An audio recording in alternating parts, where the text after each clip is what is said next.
Mujibur Rahman Johnny, সেখান থেকে মোরসালিন, ভালো দেয়া নেয়া, জনি টার্ন করলেন এবং জনির গোল। Credit goes to Johnny. বলটাকে টার্ন করলেন, জায়গা তৈরি করলেন, সেখান থেকে এই কিংস এলেনাকে জাগিয়ে তুললেন জনি। সেন্টার অফ গ্র্যাভিটি মানে হচ্ছে যখন আমি বলে কন্ট্যাক্ট করবো, অ্যাকচুয়ালি আমার বডিটাকে আরেকটু নিচে নামানো প্রয়োজন ছিল, আরেকটু বেন্ড করা প্রয়োজন ছিল, তাহলে অ্যাকচুয়ালি পারফেক্ট কন্ট্যাক্টটা হতো বলের সঙ্গে। ফাহিম কাটিয়েছেন, পেনাল্টি এরিয়ার ভেতর ঢুকে পড়েছেন, নিজেই ট্রাইটা করলেন, বলটাকে ভেতরে ঢুকাতে চেয়েছিলেন, তবে সেটা পারেনি বাংলাদেশ। শেষ 5 মিনিট, শেষ 7 মিনিট গ্যালারিতে যেন একটু হলেও ছন্দ ফিরিয়ে এনেছে।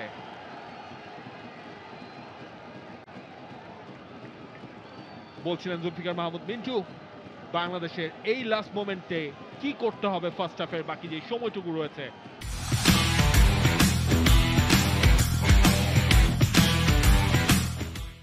অ্যাকচুয়ালি এখন যেটা হচ্ছে এটাই অ্যাকচুয়ালি তাদেরকে করা দরকার, ফ্ল্যাঙ্ক অপারেট করতে হবে, এবং ফ্ল্যাঙ্ক অপারেট করতে গেলে সবসময় যে শুধু রাকিব কিংবা ফাহিম যাবে সেটার চেয়ে বেশি ফোকাস করতে হবে যে কিভাবে মোরসালিনকে ইউজ করা যায় এবং হচ্ছে মুজিবুর রহমান জনিকে ইউজ করা যায়।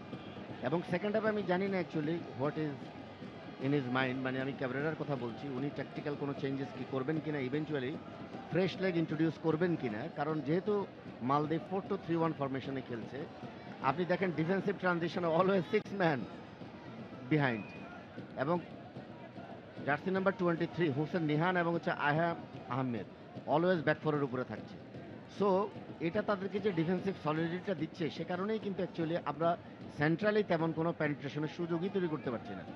যা আমরা সুযোগ তৈরি করেছি সেগুলি কিন্তু হচ্ছে ফ্ল্যাঙ্ক অপারেশন থেকে।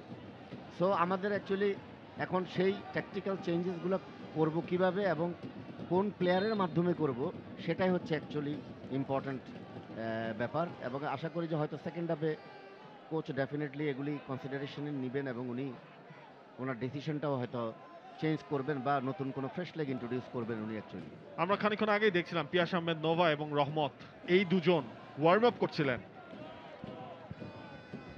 সে নাম্বার 9 সেই জায়গায় হয়তো একটা ট্রাই করে দেখবেন নোভাকে দিয়ে হাভিয়ার কাবরেরা, তবে তার আগে ফয়সাল আহমেদ ফাহিম ফার্স্ট হাফেই ম্যাচটাকে ইকুয়ালাইজ করতে পারে কিনা। জনি তিনি বাড়িয়েছিলেন সামনে, তবে সেটাও ব্লক হয়েছে। ফাহিম আরো একবার, মুজিবুর রহমান জনি, সেখান থেকে মোরসালিন, ভালো দেয়া নেয়া, জনি টার্ন করলেন এবং জনির গোল। Credit goes to Johnny. বলটাকে টার্ন করলেন, জায়গা তৈরি করলেন, সেখান থেকে এই কিংস এলেনাকে জাগিয়ে তুললেন Johnny. What a shot, what a hit! এবং ম্যাচের সমতায় ফেরার জন্য এর চেয়ে ভালো সময় বোধহয় কমই হয়। যে মুহূর্তে আমরা কথা বলছিলাম বিরতির সময় বাংলাদেশ কি করবে, তার আগে এই গোলটা প্রাণ ফিরিয়ে দিল বাংলাদেশকে। প্রাণ ফিরে পেয়েছে গ্যালারি। এরকম একটা গোল দেখার জন্যই গ্যালারিতে বোধহয় দর্শকেরা আসেন। ফ্লেয়ার চলেছে প্রথমবারের মতো, বাদ্য বাজছে।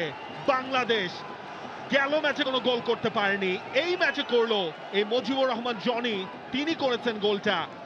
ফয়সাল আহমেদ ফাহিম, তার থেকে জনি মোরসালিন হয়ে দেখুন জনির এই টার্নটা একেবারে তিনজনের মাঝখান থেকে একটা জায়গা ক্রিয়েট হলো, টার্গেটটাই করলেন একেবারে কর্নারটা, এবং সেখানেই হিট অ্যান্ড গোল।